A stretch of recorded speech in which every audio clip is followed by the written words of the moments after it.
Pozdravljeni in dobrodošli v oddaji Minute za kulturo. Nocoj je naš gost, klarinetist in dirigent Peter Kuder. Dobrodošli v našem studiu. Pozdravljeni. Najprej sem izpostavila, da ste klarinetist. To pa zato, ker je to vaš poklic. Kot klarinetist ste v slovenski policiji, orkestru slovenske policije. Pa nam povejte, kdaj ste se odločili za klarinet? Kako je potekalo vaše šolanje? Ja, to je moja primarna funkcija, ki jo opravljam. Se pravi, to je moj poklic. Inštrumentalist, klarinetist. Ja, ta odločitev je padla v rani mladosti. Na nižji glasbeni šoli v Zagorju sem se odločil za klarinet, potem nadaljeval šolanje v Ljubljani na srednji glasbeni šoli, kasneje na Akademiji za glasbo in študij končal z podiplomskim študijem, specializacijo, se pravi ena taka ustaljena pot enega glasbenika, inštrumentalista. Ste imeli kakšnega vzornika? Vas je kdo še posebej popeljal na to pot? Ja, ves čas spremljaš, kaj se kaj dogaja na sceni, v domačem prostoru, na tuji sceni. Lahko rečem, da sem imel srečo in zelo dobrega profesorja, ki je bil tudi, lahko rečem, neke vrste moj vzornik. To je profesor Jože Koter, tudi Zasavčan iz Trbovelj. Z njim sva sodelovala že ob zaključku nižje glasbene šole. Potem na Akademiji sem študiral pri njem in še specializacijo sem tudi pri njem zaključil, tako da zdaj sva kolega, veliko sodelujeva, igrava skupaj. Delujete pa tudi kot učitelj na konzervatoriju od lanskega leta? Tako je, ja. To je pa obveza, ki je prišla lansko leto. Moram reči, da kar nekaj časa, kar precej let nisem bil pedagoško nekaj aktiven.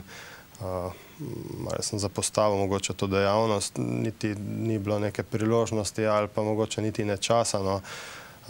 Niti nisem iskal dosti v tej smeri. No, lani je prišlo povabilo iz konzervatorija in sem se potem odločil za sodelovanje.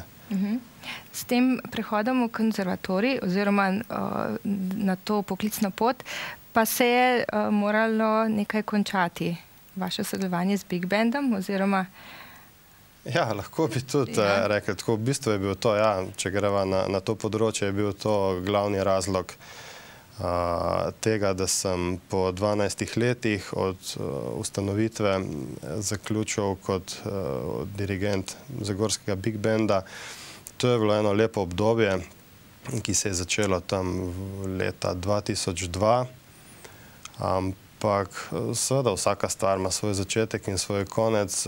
Razmere v Big Bandu so dovoljevale to spremembo oziroma lahko rečem, da je Big Band kadrovsko odlično pokrit.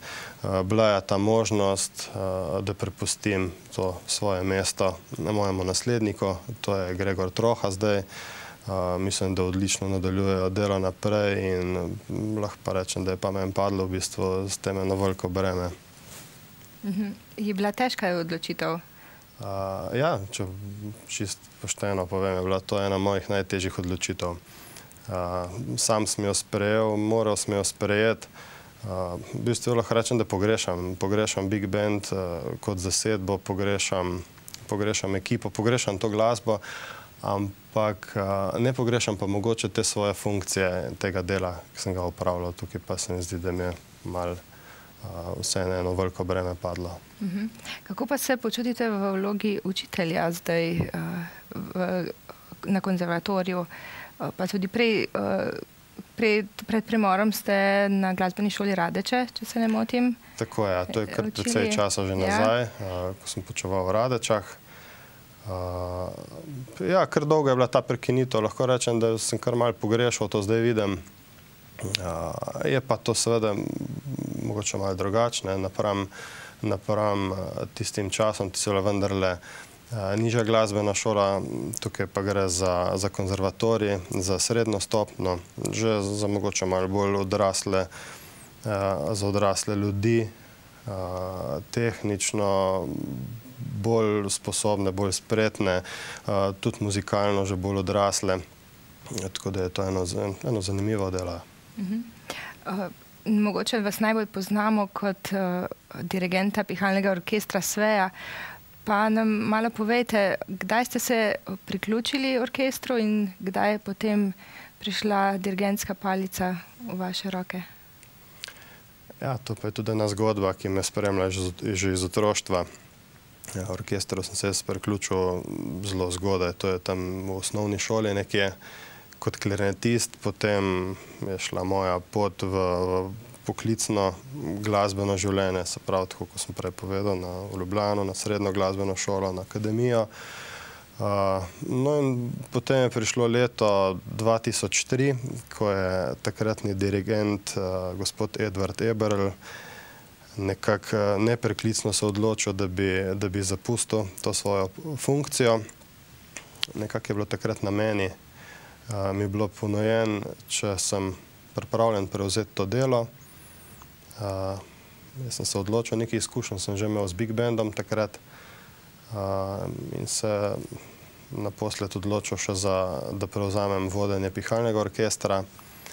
No in tudi ta zgodba zdaj že kar traja polnih 12 let. In žanjete uspehe tudi s tem orkestrom? Ja, ta orkester je že uspehe, že pred mojim prihodom in seveda se trudimo, da bi šlo tako tudi naprej.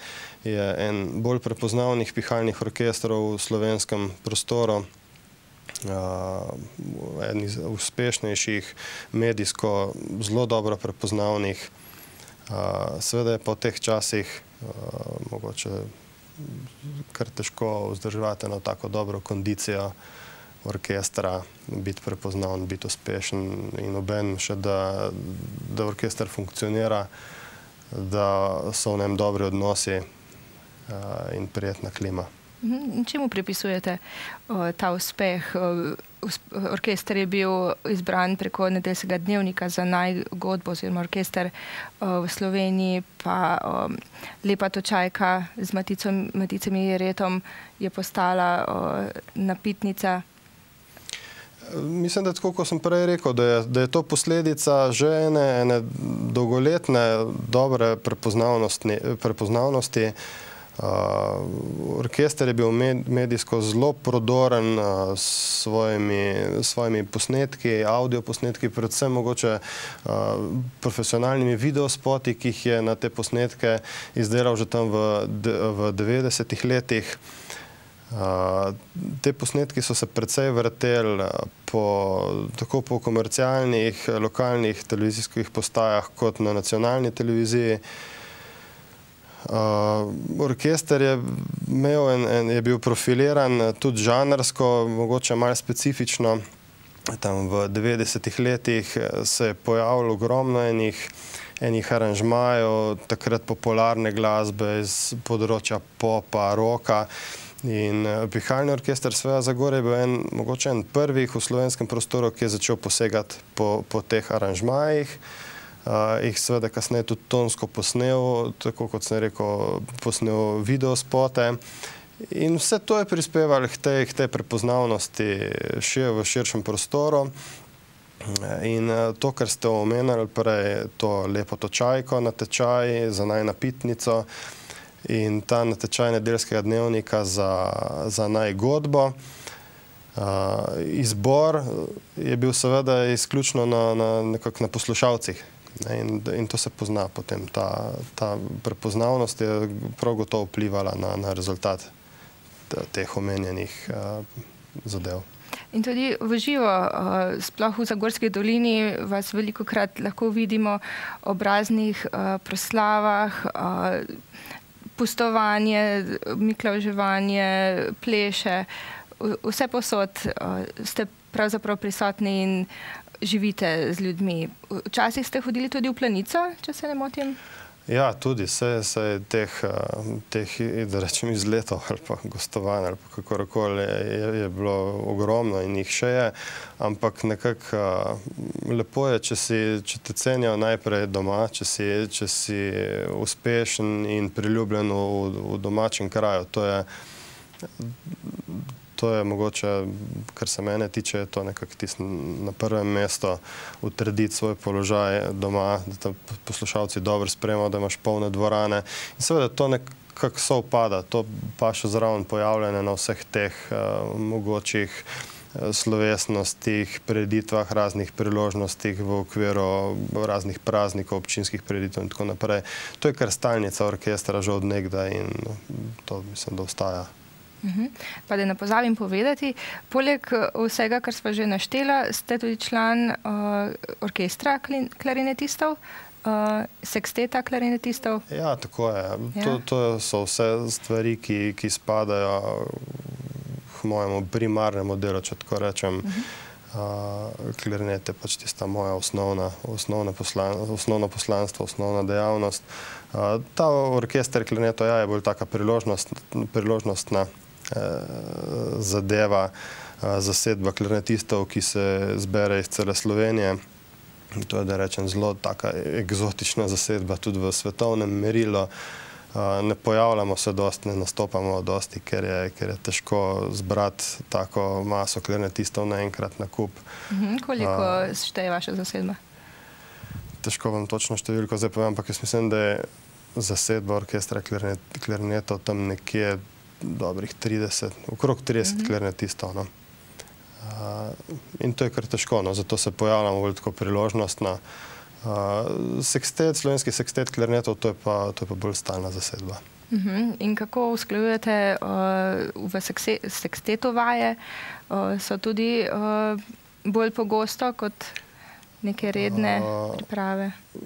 Glede na projekte. Vaje so glede na projekte, glede na koncerte. Nimamo rednih vaj tedenskih ali pa mesečnih. Te vaje potekajo čist v povezavi s projekti, s koncerti, ki jih imamo. In se sprot dogovarjamo. Kako pa, naprimer, ocenjujete delo, ki ga opravljate oziroma kot zaposlen v orkestru Slovenske vojske, pa kot dirigent v SVEJ? Kako pravzaprav deluje en orkester in drugi? Torej moramo popraviti orkestru policije, ne vojske. Se opravičujem, ja. Ja, gre kar za podobno področje. Oboje je zasedba pihalnega orkestra, tako da lahko rečem, da mi izkušnje iz moje službe pridejo prav tudi pri vodenju pihalnega orkestra SVEJ Zagorje, ki je pa pač ljubiteljska zasedba, ljubiteljski pihalni orkester. In kako, naprimer, se pripravljate na nek koncert, naprimer za Božič oziroma Novo leto ste imeli kar dva. Kako je pravzaprav tisti zadnji teden ali pa zadnjih nekaj tednov? Priprave potekajo, kar lahko rečem, par mesecev pred vsakim takim večjim koncertom. Tako da z izjemo mogoče generalke, ki je posebna vaja tik pred temi večjimi koncerti, ni nekih dodatnih vaj. Je pa res, da je tam v ciljni ravnini pred koncerti vedno potrebna ena dodatna zbranost, dodatna pozornost, dodatna energija, delajo se detajli, treba je biti pozoren na ogromnenih stvari. Delamo pa pač kontinuirano čez celo leto. Vaje potekajo redno, dvakrat na teden, ni to, da rečem, kampanjsko delo. Prirejamo dva večja koncerta vsako leto, to je ta že omenjeni novoletni, ki je v zadnjih 3 letih kar v 2 izvedbah zaradi velikega povpraševanja poslušalcev, in pa tradicionalni tudi pomladanski, ta se zdaj bliža. Ostalo pa, tako kot sva prej rekla, različne prireditve, tudi gostovanja v tujini, po Sloveniji in tako naprej. V tujino gre se tudi v pobrateno mesto, ste tudi že šli? Tudi, ja, že 3-krat. To je zadnja leta je aktualno mesto Kemnat v Nemčiji, prijateljska občina z našim Zagorjem. Kako vas sprejmejo tam? Mislim, oni radi spremljajo, poslušajo takšno glasbo, so navdušeni? So izredni ljubitelji te glasbe, imajo tudi svoj pihalni orkester. Ne tako, da rečem, velik, kar se tiče zasedbe kot pri nas. manjša godba je to, so pa izredni ljubitelji te glasbe, pihalnih orkestrov in pa tudi naše slovenske glasbe. So dobri poznavalci naše narodno-zabavne scene in tudi priredbe te glasbe za pihalne orkestre jih vedno spravijo na noge. In jim pripravite kakšno presenečenje? Zdaj, presenečenje, ja, vsak koncert, zdaj smo imeli že 3 koncerte.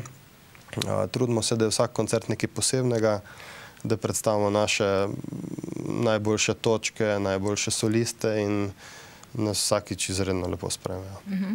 Božični koncerti, kot sva omenila, so tudi z gosti. Vsakič povabite kakšnega gosta. Nazadnje je bil Alfi Nimpič. Tako je. Na teh božično-novoletnih koncertih imamo vedno gosta. To je običajno nekdo iz slovenske estrade. Včasih smo poskušali tudi s kakšnim voditeljem, pa recimo s kakšnim humoristom. Zadnje čase so to predvsem pevci in pevke zabavne glasbe, redko resne glasbe. In to je ena taka posebnost teh božično-novoletnih koncertov. So za to potrebne še kakšne posebne priprave? Ne, pravzaprav ne. Pridejo ponavadi na vaje te vaše gostje? Običajno, ja. Običajno se dogovorimo, da nas obiščejo kak teden pred koncertom na generalki, da dorečemo še zadnje detajle okrog programa. Vedno pa ni tako?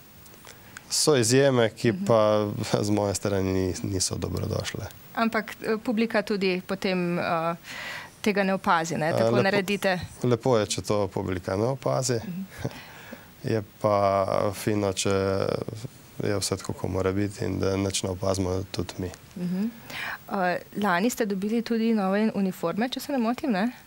Tako je. To je lahko rečemo kar dogodek tega desetletja, ne bi nič pretiraval. Zadnje nove uniforme je orkester oblekel leta 1997. To je po enem takem hitrem izračunu, mislim, da najdaljše obdobje, ker orkester ni menjal uniform. Bile so precej iztrošene. Čeprav so bile za tiste čase takrat nekaj posebnega, tiste zelene uniforme, verjetno se bo marsikdo spomnil s klobuki, ampak včasih je zdelal, veliko so bile v uporabi. No, lansko leto nam je pa jasno z veliko pomočjo in podporo zagorskega župana Matjaža Švagana uspel ta velik korak izbire in potem naročila in izdelave novih uniform. Pri starih uniformah se je kako naredilo, če je prišel kakšen nov član?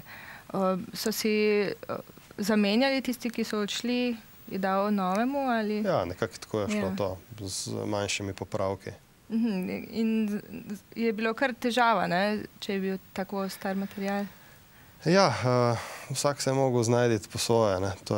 To slej ko prej bomo tudi pri novih uniformah prišli do tega, ampak to pač tako je. Še take lepe?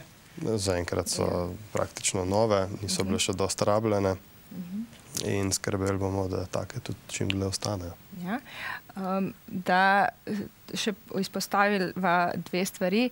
Prva je, da ste vi lani prejeli nagrado ob občinskem prazniku, pa letos ob kulturnem Grumovo. Kaj vam pravzaprav te nagrade pomenijo? Pa tudi, glede na to, da ste bili že prej kot klarinetist, kot dirigent, ste bili nagrajeni.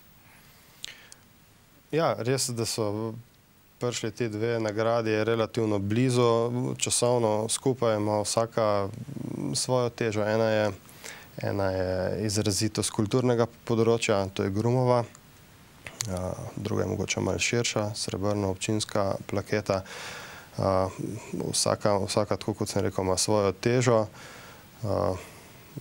Mogoče se malo zamisliš, pogledaš nazaj, prehojeno pot. Je lep občutek, da te ljudje opazijo, da opazijo tvoje delo. Obenem se zavedaš, da kar že nekaj časa to počneš. Zdaj, jaz se spomnim svojega začetka pri pihalnem orkestru, svoje prve vaje. Prvič, ko sem stopil za dirigentski pult, ena izmed stvari, ki sem jih takrat rekel ob nagovoru glasbenikom in v katero sem bil najbolj prepričan od vsega, kar sem jim povedal, je ta, da prav gotovo ne bom dosegal tazga dirigentskega staža, kot ga je pred mano gospod Eberl. To je skoraj 30 let za eno prekinitvijo vmes.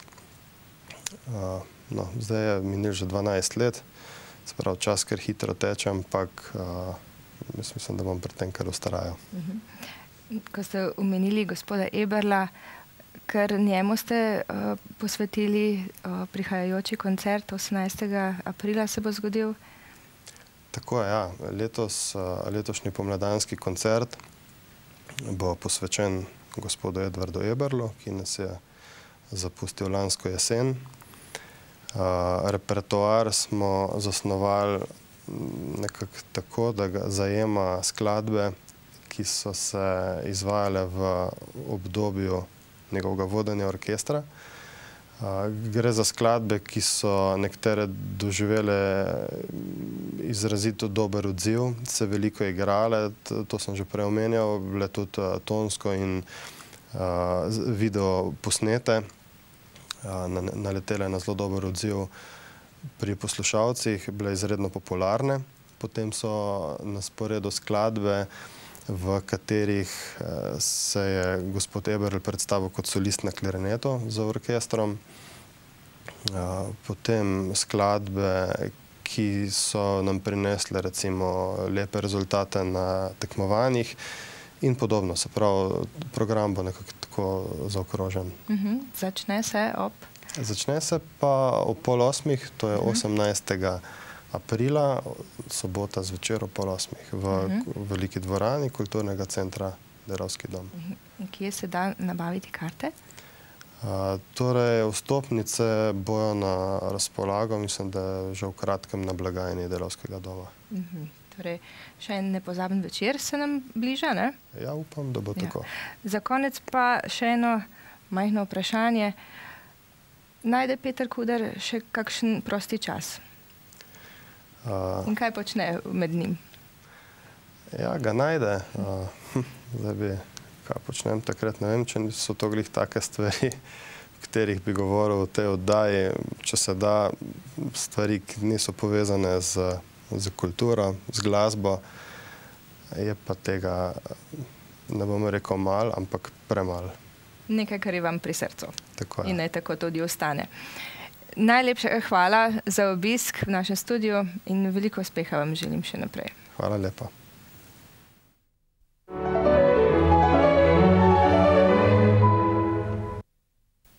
Svojo novo knjigo Kronika pozabljanja je v Trbovski knjižnici predstavil pisatelj Sebastijan Pregl.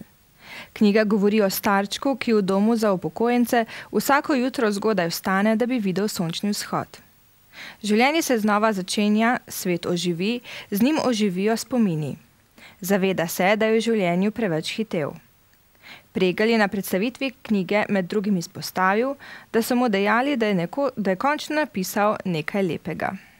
Na začetku predstavitve ste dejali, da je ta roman lepši kot vaši predhodni roman, pa še to, kako bi bralce prepričali, da ga vzamejo v roke in preberejo. Prejšnji roman Pod srečno zvezdo govori o našem odnosu do tujcev in je precej neposreden in zaradi tega tudi dost krut v smislu naše brezbrižnosti do njih in kako nam je tako vseeno. Potem, ko sem ga zaključil, me je pa pravzaprav ta teža zadnjega romana to bremenila, da sem se odločil, da bom napisal en lep roman. No in ta roman ponovno govori tudi o odnosu do tujcev, vendar pa v smislu tega, kaj pravzaprav lahko vsak od nas naredi. Mogoče ne toliko samo o tujcih, ampak o nas samih, o nam bližnjih ljudeh in tako naprej. Skratka, da imamo itak usodo v svojih rokah, da svet je lahko lepši, ampak moramo za to tudi kaj narediti. In s tem bi verjetno tudi prepričali bralce, da vzamejo knjigo v roke. Upam, da ja. Pa še to mi povejte, glavni junak ves čas, lahko bi tudi rekli, obžaluje, da ni počasneje živel, da je hitel v življenju, da mali trenutki zanj niso bili tako pomembni, kot bi lahko bili. Kako vi živite? Počasi, hitro? Zelo hitro, ampak se trudim tu in tam, ko le čas dopušča, življenje malo ustaviti, zabremzati in nabirati lepe trenutke za takrat, ko bo treba spet hiter v pogon in dirkati. Ob 50-letnici delovanja Mladinskega gledališča Svoboda Trbovlje je v petek 27. marca v Domu Svobode potekala slavnostna akademija. Gledališčniki so za vse zbrane, ki jih žal ni bilo veliko, pripravili pester in s humorjem obarvan program. Na uradni rojstnodnevni zabavi so podelili tudi Linhartove značke. Predstavnica Javnega sklada Republike Slovenije za kulturo pa je gledališču za 50-letno delovanje na ljubiteljskem področju podelila tudi zlato jubilejno priznanje sklada. Mi smo pred mikrofon povabili Nando Guček, ki je gledališču predana že od samega začetka. Povedala nam je, zakaj je gledališče težje voditi kot državo in kako gledališče posameznika bogati. Nekoč ste dejali, oziroma tudi zapisano je v knjigi o 50-letnici gledališča Svobode, da je lažje voditi državo kot pa gledališče. Tako je. In sem še danes prepričana, da je tako, ker se mi zdi, da je gledališče taka zmes 100 ljudi, ki ima vsak svojo željo, vsak svoje potrebe, potem je pa treba to nekako skupaj spraviti, da pripravimo kakšno prireditev, pa tako. In to ni enostavno.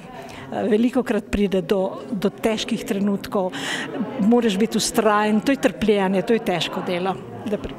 Pa vendar vam je uspelo, pa sedaj ste tudi mnogo vaših gledališčnikov, če lahko tako rečemo, skozi leta, ki so vas spremljali, je danes zelo uspešnih, pa novinarjev, pa gledališčnikov, pa tudi nasploh zelo uspešnih, tudi v drugih poklicih, ne? Tako je, ja. Zato smo pa naredili s kolegico Nino knjigo ob 50-letnici naši, noter so pa napisali naši člani, ki so zelo pomembni, aktivni delavci in so napisali svoje spomine in to je kar zanimivo. In se mi zdi, da je lepo, da smo to noter dali, da vidimo, kako so uspešni naši člani.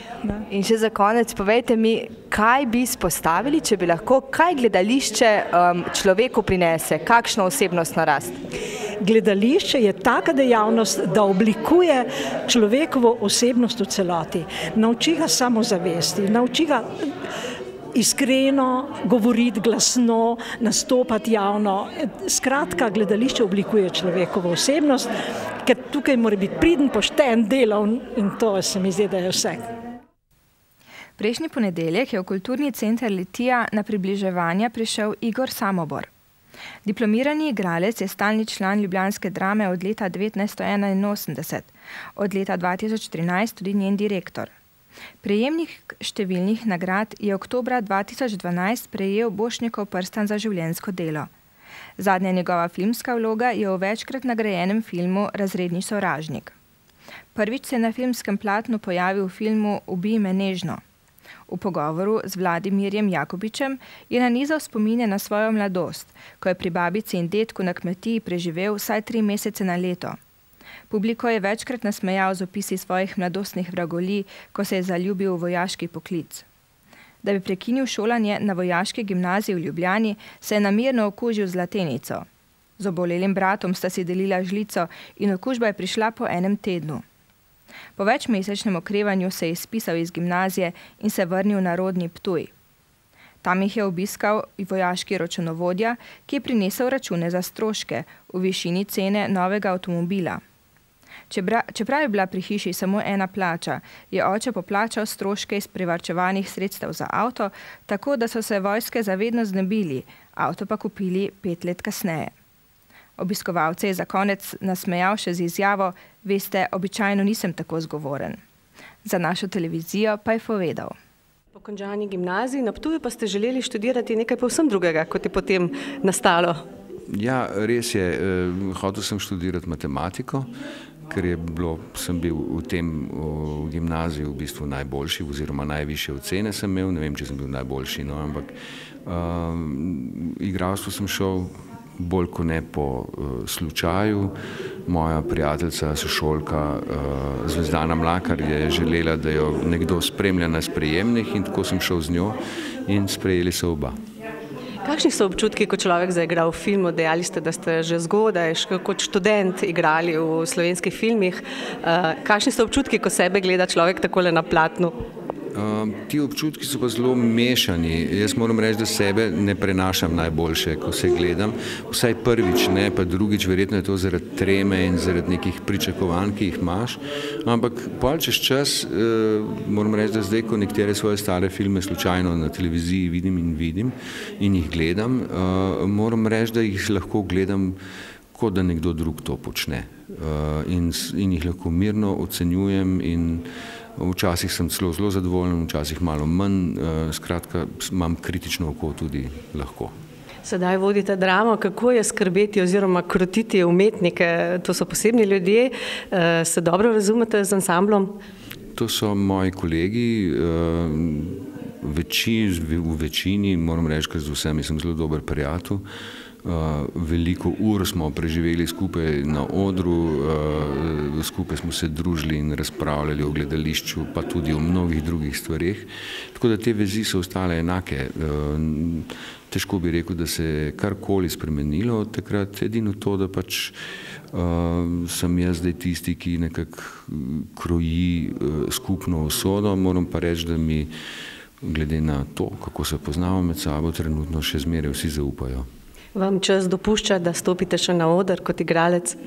Ja, toliko mi dopušča, da igram neke vloge iz predstav, ki sem jih že prej naštudiral.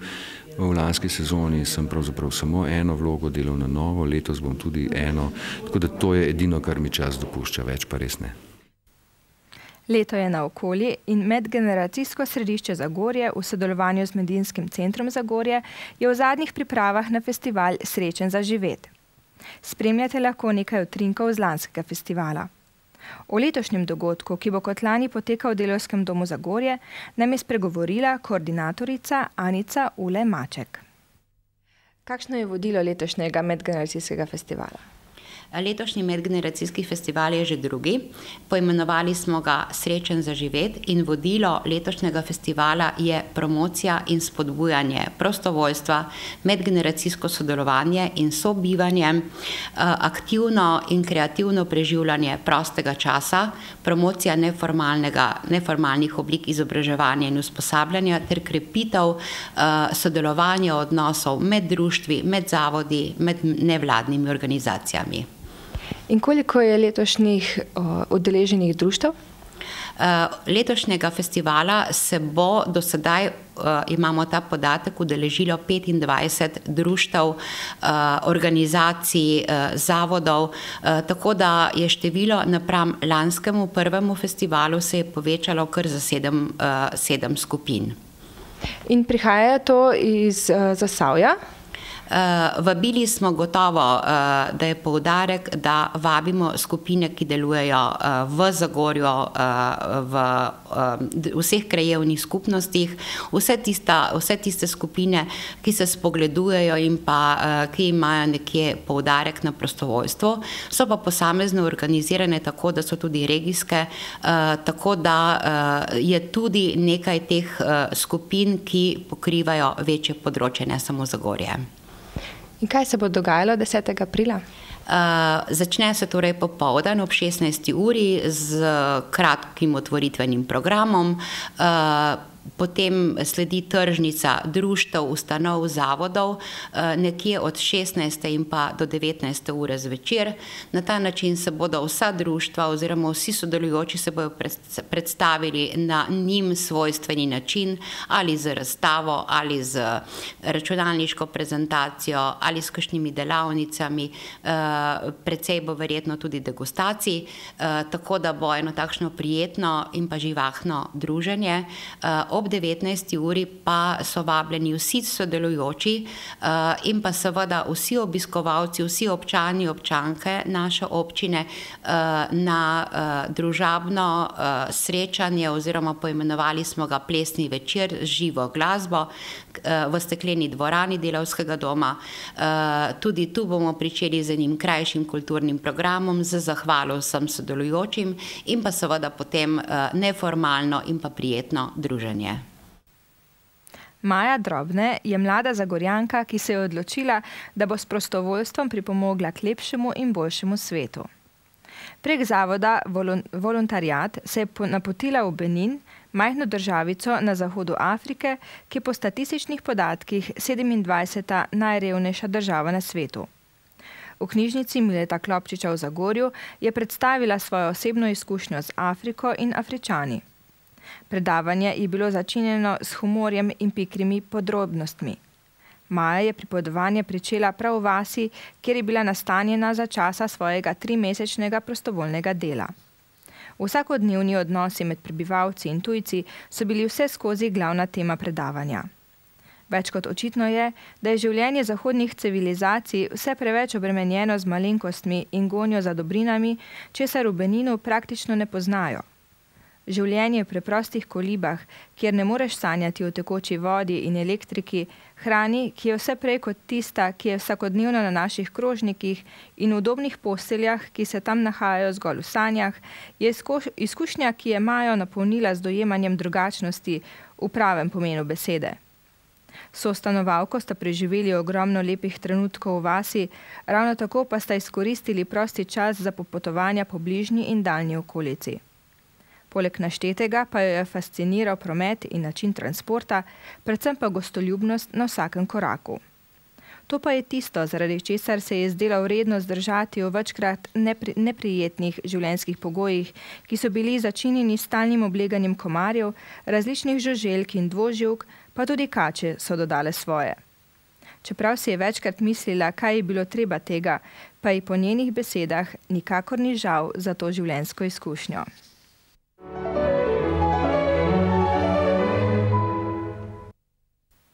Ko se iz Hrastnika zapeljete po Savski soteski proti Zidanemu mostu, naletite na smerokaz z napisom Šavna peč.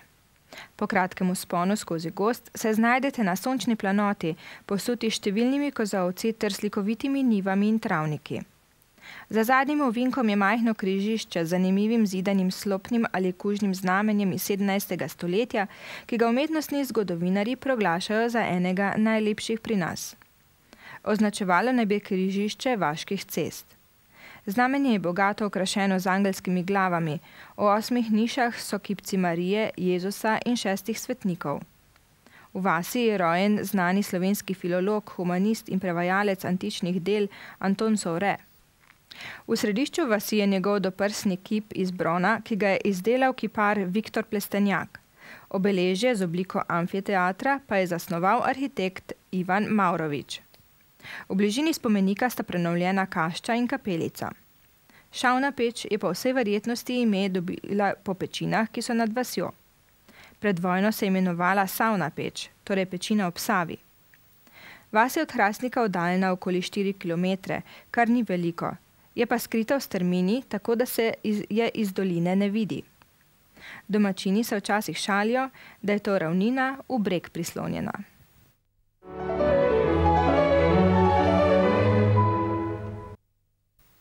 Pisatelj Janez Jančar, v času pred osamosvojitvijo tudi politični zapornik, je prejel že številna priznanja. Njegova dela so že zdavnaj postala klasika slovenske literature. Dobro jih poznajo tudi v tujini. Lani je za roman To noč sem jo videl prejel nagrado Združenja francoskih kritikov in založnikov za najboljšo tujo knjigo. To ga uvršča med najprodornejše pisce, ki so pomembno zaznamovali drugo polovico 20. in začetek 21. stoletja. Omenjen roman je bil nagrajen tudi v Sloveniji. Leta 2011 je zanj prejel Kresnika za najboljši roman leta. Dogajanje je postavljeno v čas pred in med drugo svetovno vojno in pripoveduje o skrivnostnem izginotju Veronike Zarnik, mladenke iz ljubljanske meščanske družine, ki je bila kruto umorjena v času vojne vihre. Ker se roman dotakne medvojnih zločinov dela partizanske vojske, bi verjetno ravno zaradi te boleče resnice, če bi šel recimo leta 1980, končal nekje v bunkerju. O umorjeni Veroniki v romanu pripoveduje 5 oseb, vsaka na svoj način oziroma skozi svoje oči. Na koncu tudi partizan, ki je iz nejasnega osebnega nagiba sprožil vlak, ki se ni več ustavil. Še to, pred nekaj tedni so po 71 letih vendarle odkrili trupli zakoncev Hribar, ki so jo kruto in izvensodno umorili v času druge svetovne vojne.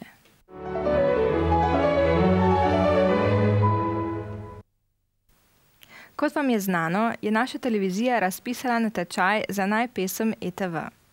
Mesec pred zaključkom razpisa je v naše uredništvo prispelo že več kot 30 pesmi odraslih in več kot 20 pesmi osnovnošolcev. Vsak lahko na natečaju sodeluje le z eno še neobjavljeno pesmijo.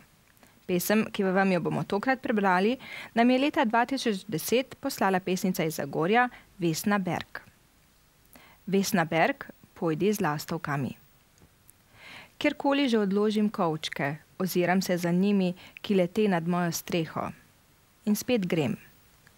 Nekje mora biti topel, udoben naslanjač, kjer potrpežljivo čakaš, da bi mi v srce spustil sidro in bi tam končno lahko pognala korenine. Iščem, kot da si mi kdaj naročil, naj grem z lastovkami. Da boš čakal v leseni hiši, v naravi, sredi cvetja, sredi gob. Bom našla kdaj to hišo? Ali je to, pomislim in se zdrznem, grob?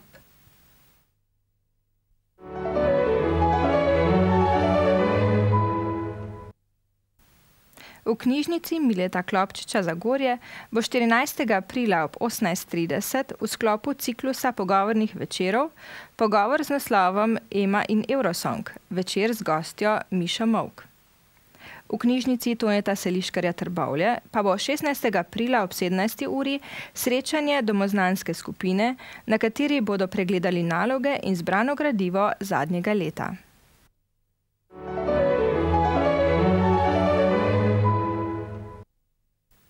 Planinsko društvo Hrastnik prireja 11. aprila ob 8. uri 8. ojsterškov pohod na Kav.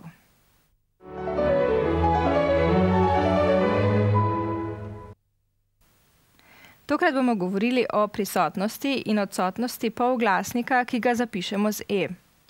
Tako v besedi liter zapišemo L-I-T-R, ko pa to v pridevniku uporabimo literski, pa zapišemo brez E-ja. Isto je pri besedah, kot so meter, meterski ali pa december, decemberski. Torej, E ni zapisan v decemberski in pa meterski. To pa je bilo tudi vse za današnjo oddajo. Imejte se lepo in nasvidenje.